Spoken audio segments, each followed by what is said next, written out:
So, ayan mga guys, nandito na ako. Can you show me, brother?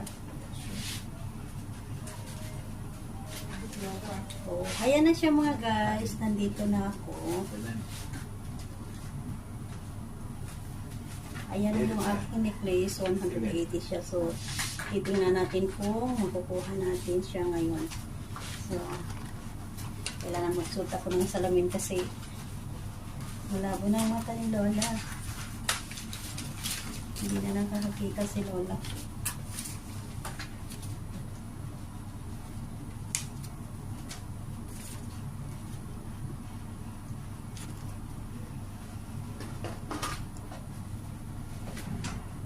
So, ayan siya mga guys.